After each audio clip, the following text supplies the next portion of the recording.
Shalom saudara, kembali kita mengikuti Abam. Ini masuk episode 1087.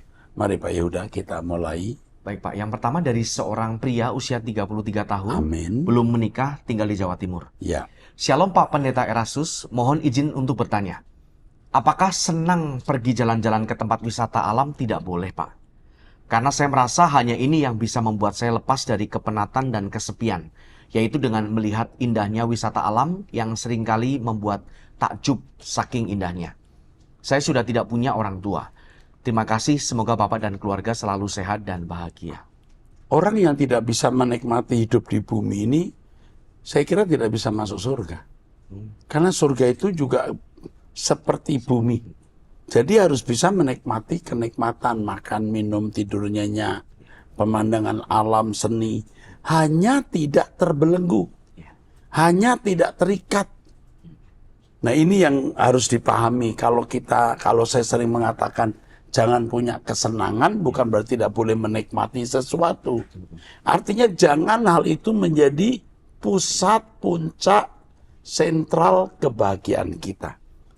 Bu, indah kok menyaksikan pemandangan alam. Saya pun juga ada waktu untuk rekreasi dengan keluarga, harus juga menyediakan waktu untuk itu. Oke? Top, boleh ya, asal jangan terikat dan menjadi tujuan hidup kita. Selanjutnya dari seorang wanita usia 31 tahun, sudah menikah, memiliki 2 orang anak, tinggal di Banten, jemaat gereja Protestan. Ya. Shalom Pastor, suami saya baru saja diajak kerjasama dengan mantan gebetannya untuk jangka panjang. Suami saya setuju dan excited untuk melakukannya. Gebetan ini semacam pacar. Ya. Dari awal pacaran, saya sudah sharing kepada suami bahwa saya tidak nyaman kalau dia bekerja sama dengan wanita ini. Mau itu short term maupun long term project. Dari pas pacaran, ibu wanita ini bilang tidak apa-apa kalau deketin cowok lain yang masih pacaran. Kalau tiba-tiba saya dan suami berantem tanpa sebab, saya lihat handphone suami. Apakah dia dan wanita itu lagi kontekan atau ada kerjasama lagi? Ternyata memang benar. Ketika saya tanya balik ke suami, kalau saya yang bekerja sama dengan mantan gebetan atau mantan saya, apakah dia setuju? Dia pun jawab tidak setuju. Di sini saya merasakan, kok begitu? Puji Tuhan kita tercukupi dan masih ada opsi bekerja dengan klien lain. Jadi bisa banget kalau suami menolak untuk bekerja sama dengan wanita ini maupun keluarganya. Saya bingung apakah saya harus support kerjasama ini atau bagaimana. Mohon sarannya Pastor, terima kasih. Tuhan Yesus memberkati. Kamu harus berkata tegas bahwa kamu tidak setuju. Kecuali kamu yang menjadi objek atau subjek kerjasama dengan orang tersebut, atau paling tidak kamu terlibat penuh di dalamnya. Tetapi saya lebih menyarankan tidak. Apa artinya uang kalau nanti rumah tanggamu hancur? Itu saja, lakukan ini dulu. Tapi kalau suamimu berkeras, memang dasarnya dia membuat salah. Setan juga berbisik, nggak apa-apa. Kamu kan nggak ada niat kan, nggak apa-apa. Tapi di situasi tertentu setan akan membuat dia jatuh. Nggak apa-apa, layani pejabat itu atau pengusaha itu ke tempat-tempat yang tidak patut. Ya, kamu kan tidak ikut terlibat. Kamu kan hanya mengantar dia. Tapi di tempat itu dia bisa jatuh. Demikian pula dengan keadaan suamimu. Mestinya tegas kamu menolak. Katakan bahwa kamu yang harus kerjasama atau kamu terlibat langsung atau penuh. Tetapi itu pun mestinya tidak perlu. Untuk apa? Anaknya udah ada ya? Anaknya 2, Pak. Memiliki 2 orang anak. Saya lihat ini mengerikan. Ya. Memang ini bisa menghasilkan uang. Dan kesempatan cari uang juga bisa lewat opsi lain. Kenapa tidak opsi lain saja? Kasih tahu untuk apa kita berumah tangga kita hancur, Pak. Kasih tahu itu. Suamimu ceroboh. Dia belum pernah jadi orang miskin mungkin. Kalau Tuhan pukul dia miskin sampai makan tidak bisa, baru tahu. Ya. Tapi tolong kamu jagai dia. Kiranya Tuhan melindungi kamu. Oke. Pertanyaan dari seorang pria usia 60 tahun, menikah, memiliki 3 orang anak, tinggal di Jawa Timur, jemaat GSKI. Pak Erastus, hamba Allah, Bapak Elohim Yahweh, dalam nama Tuhan Yesus Kristus, yang meneruskan kembali pemberian teladan kepada manusia seperti teladan yang telah diberikan Yesus sebagai anak manusia dalam kurung anak Allah ketika masih melayani di bumi ini. Izinkan saya untuk memberikan analogi awam saya tentang firman yang telah menjadi manusia dan Roh Kudus dan Allah Bapa. Dalam kurung artinya bukan secara teologi karena saya buta teologi.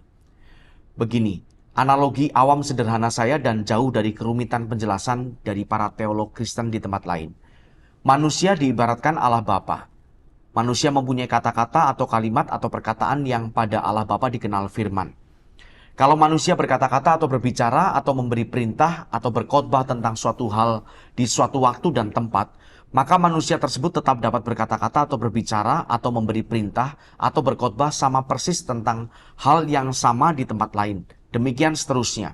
Karena kata-kata, ucapan, perintah, dan khotbah tersebut tidak berkurang atau hilang dari dalam diri manusia tersebut, kecuali sudah menutup mata. Begitu juga Allah Bapa telah berfirman agar Maria anak darah mengandung dalam rahimnya dengan kuasa Roh Kudus yang merupakan roh Allah Bapa itu sendiri. Dan lahirlah manusia, dalam kurung anak manusia, yang diberi nama Yesus. Firman Allah Bapa tidak berkurang sedikit pun dari dalam diri atau pribadi Allah Bapa. Atau firman tetap utuh dalam diri Allah Bapa pasca Allah Bapa berfirman supaya Maria anak darah mengandung dan melahirkan Yesus. Sebelum itu juga sudah berulang-ulang Allah Bapa berfirman dalam menciptakan alam semesta raya beserta isinya. Serta dalam kejatuhan Adam dan Hawa ke dalam dosa, dan firman Allah Bapa tetap utuh di dalam dirinya atau tidak berkurang sedikit pun firman-Nya. Menurut pikiran logika awam saya yang buta teologi, bahkan pada mulanya adalah firman, dan firman itu telah menjadi manusia, harus dimaknai Allah berfirman. Analoginya manusia, bahwa manusia berbicara, raja bersabda. Manusia di dalamnya ada roh, dalam kurung sebelum mati manusia yang berupa daging tetap punya roh, sedangkan Allah Bapa yang kekal atau tidak mati, selamanya roh Allah tetap utuh atau tidak berkurang di dalam dirinya. Meskipun rohnya tetap ditempatkannya secara permanen berada atau tinggal di bumi, yang disebut sebagai Roh Kudus, dan roh yang ada secara utuh di dalam diri Allah Bapa juga kudus adanya. Hanya saja tidak disebut dengan sebutan Roh Kudus. Mohon maaf jika analogi yang saya kemukakan ini tidak layak dan berkenan kepada Allah Bapa Elohim Yahweh dalam nama Tuhan Yesus. Terima kasih Allah Bapa, Tuhan Yesus memberkati. Ini ada irisan yang saya sampaikan ya. Iya, Pak. Bahwa firman itu perkataan Allah yang inherent dengan Allah, yang tidak akan terpisah. Hari ini bicara, lain waktu bicara, dia tetap punya perkataan itu. Jadi yang salah ketika perkataan jadi manusia, jadi mistik itu. Ya. Nah kalau perkataan yang adalah hikmat marifat masuk dalam daging, Ya. sehingga manusia itu hidupnya sesuai dengan perkataan sifat karakter Allah, maka manusia itu disebut sang logos atau sang firman. Itulah Yesus. Tapi Yesus bukanlah Allah Bapa, dan Yesus bukan penjelmaan mistik dari firman. Tapi penjelmaan dari firman yang menjadi sifat, karakter, watak, kepribadian Yesus. Maka dikatakan Yesus kepenuhan Allah. Kalau dia Allah sendiri tidak perlu kepenuhan Allah. Begitu ya. Cukup jelas ya. Jadi Bapak ini memberikan sedikit masukan ya. Iya. Ada mau ditambahkan lagi? Logika awam gitu Pak ya. Ini Logika awam dari orang yang buta teologi menurut pengakuan. Jadi bisa lebih dimengerti. Monoteisme itu lebih bisa dimengerti. Trinitas itu membingungkan. Ya. Iya, bagaimana firman jadi manusia lalu sejajar dengan Allah. Nggak ada tuh di Alkitab begitu. Ya. Bahkan kalau kita membaca Yohanes pasal 1, tidak ada indikasi logos itu Yesus. Dari ayat 1 sampai ayat 14. 14 baru logos masuk dalam daging. Nah itu daging itu Yesus maksudnya. Ya. Jelas ya? Jelas Pak. Kalau kita ngomong jadi frustasi. Karena banyak orang tidak mengerti dan tidak mau mengerti.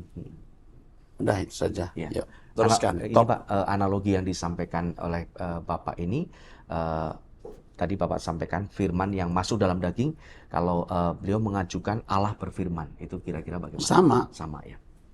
Firmannya itu menjadi daging. Iya, firmannya menjadi daging. Firman itu masuk dalam daging sama. Sekarang gini, bagaimana bisa mengenal Allah yang tidak kelihatan?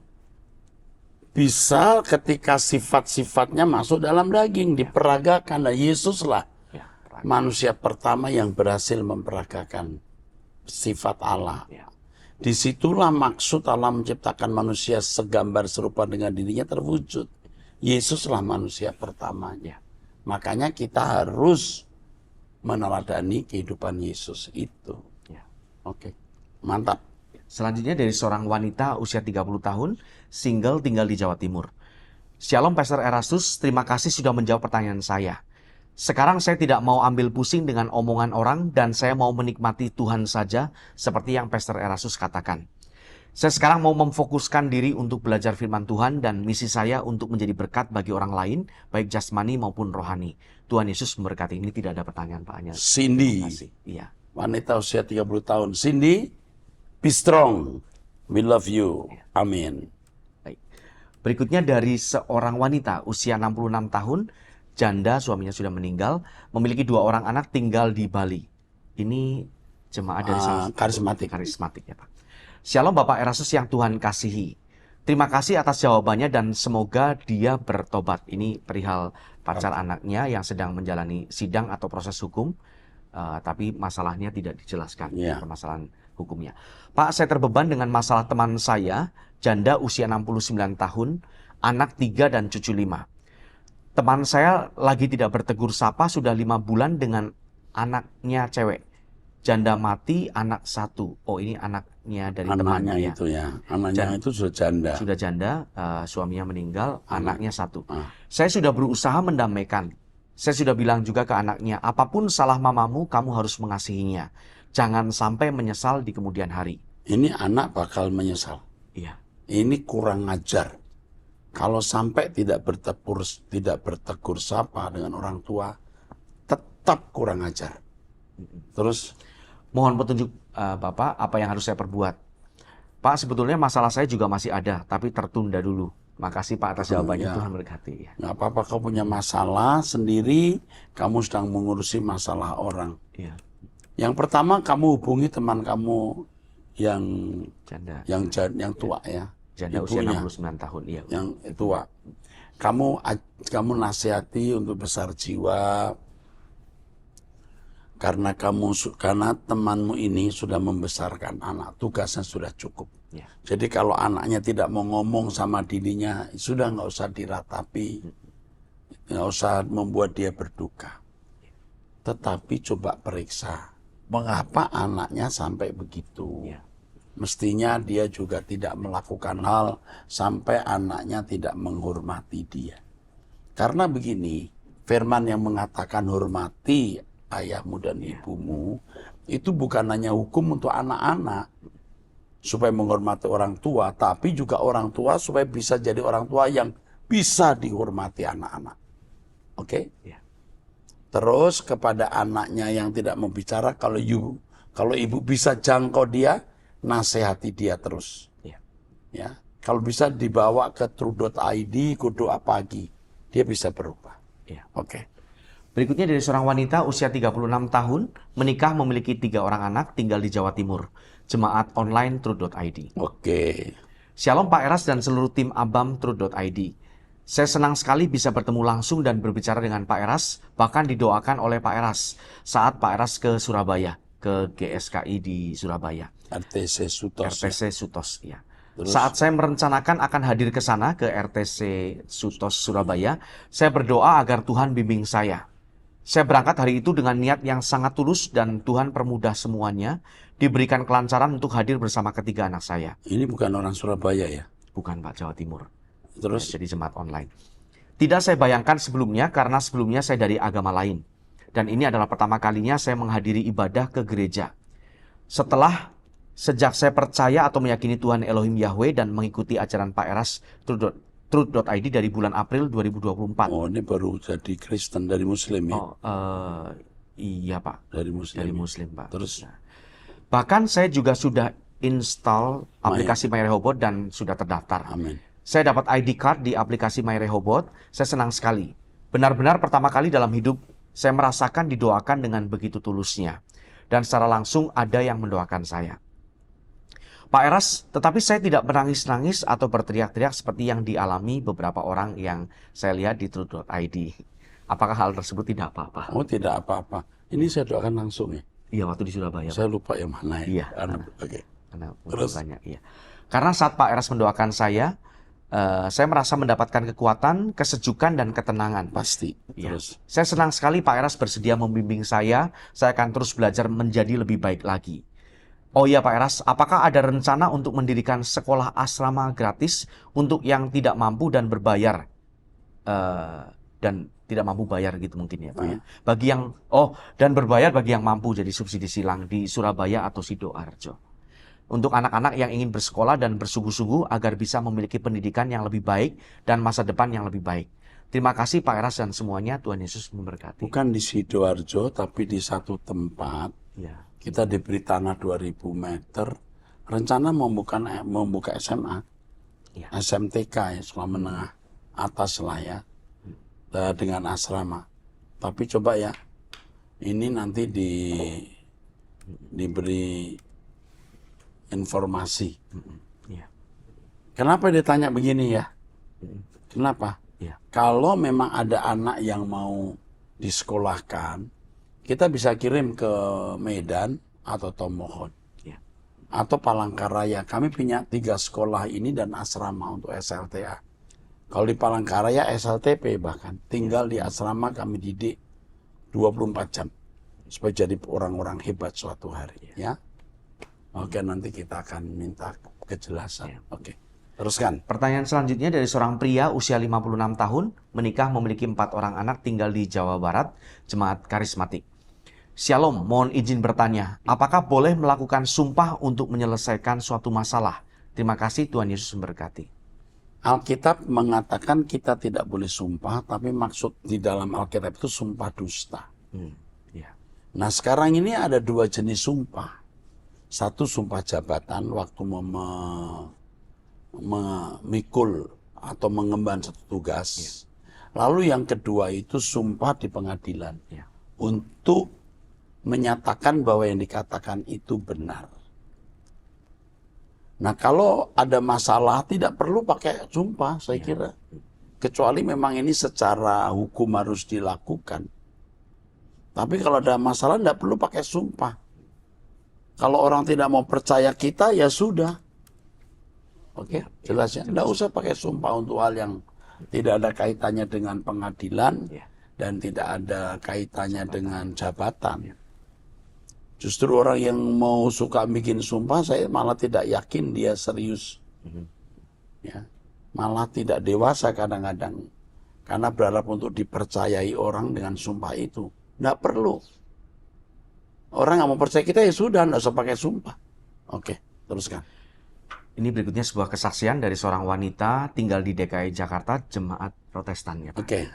Saya sudah lama mengikuti ABAM, doa pagi dari Pak Pendeta Erastus, tapi pada malam ini saya sangat terkesan dengan jawaban yang diberikan Pak Pendeta Erastus, terutama waktu seorang ibu yang hidupnya pas-pasan, yang diberi uang oleh papanya yang sudah tua. Jawaban yang sangat bagus dari seorang pendeta, bahwa hidup dijalani dengan rendah hati akan mendapatkan sukacita dari Tuhan. Sebaliknya orang yang sombong selalu merendahkan orang miskin, dan kelakuan itu sangat melukai hati Tuhan. Hal itu saya alami waktu kecil Pak.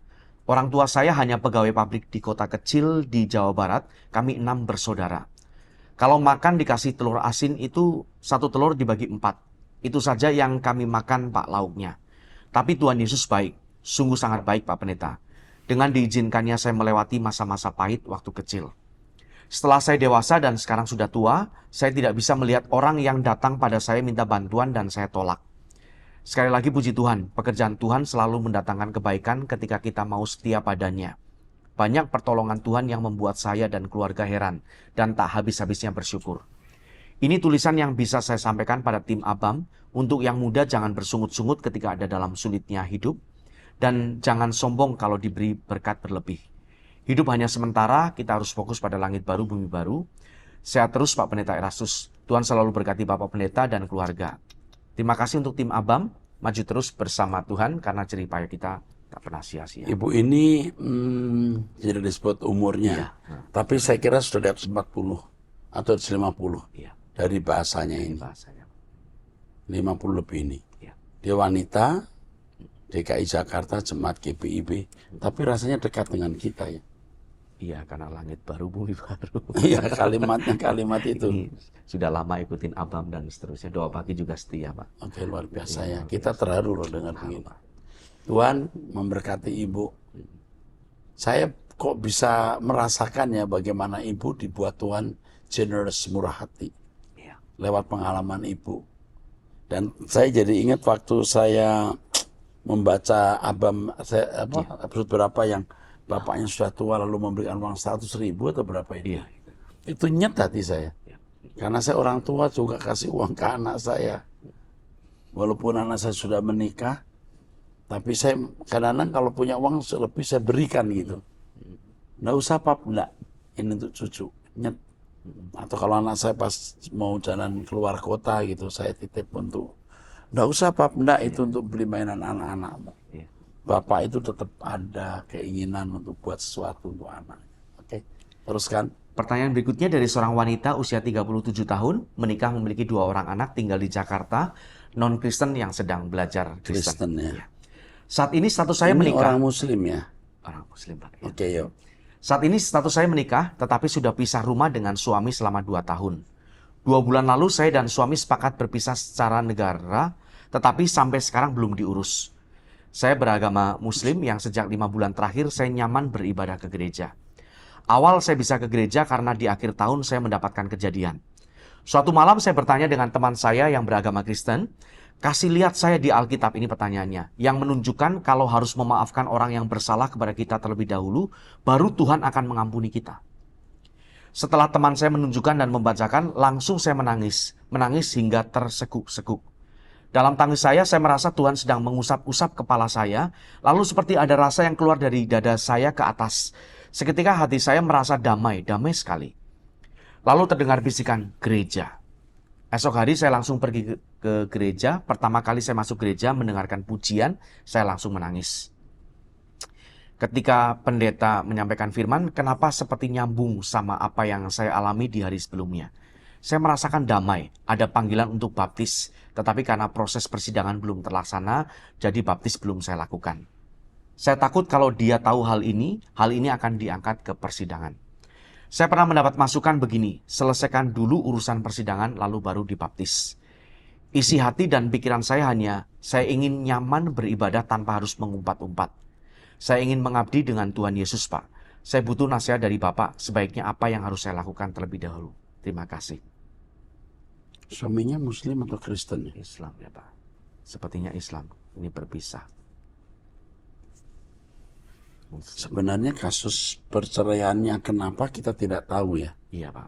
Tapi kayaknya wanita ini wanita baik. Iya. Kayaknya wanita ini wanita korban. Saya minta didampingi dulu. Dinasehati. Iya. Oke.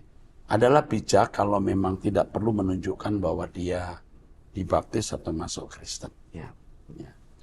Saya tidak tahu kenapa dia pisah. Iya. Kalau memang harus berpisah ya enggak apa-apa.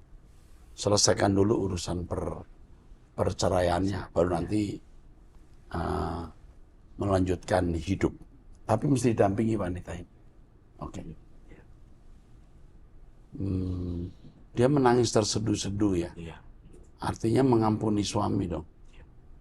Mengampuni bukan berarti harus kumpul sih. Memaafkan bukan berarti harus kemudian rujuk. Tetapi tidak menyimpan dendam atau kebencian. Iya. Kasus lengkapnya mengapa mau cerai, lalu suaminya bagaimana, tidak jelas. Iya. Suaminya Tidak diceritakan, tapi kalau dari agama sebelumnya kemungkinan menikahnya secara Islam. Ya. oke. Jadi perceraiannya di KUA ya. Iya. Kemungkinan. Anaknya 2. Iya. Anda memilih Yesus itu sudah tepat sekali. Dan saya menyaksikan dalam hidup saya dan banyak orang. Allah yang kita sembah, Elohim Yahweh, Allah dan Bapa, Tuhan kita Yesus Kristus itu Allah yang benar. Allah akan membela Anda. Tuhan Yesus mendampingi Anda. Dan kami juga ikut mendampingi Anda. Iya. Pertanyaan berikutnya dari seorang wanita usia 51 tahun, janda cerai mati.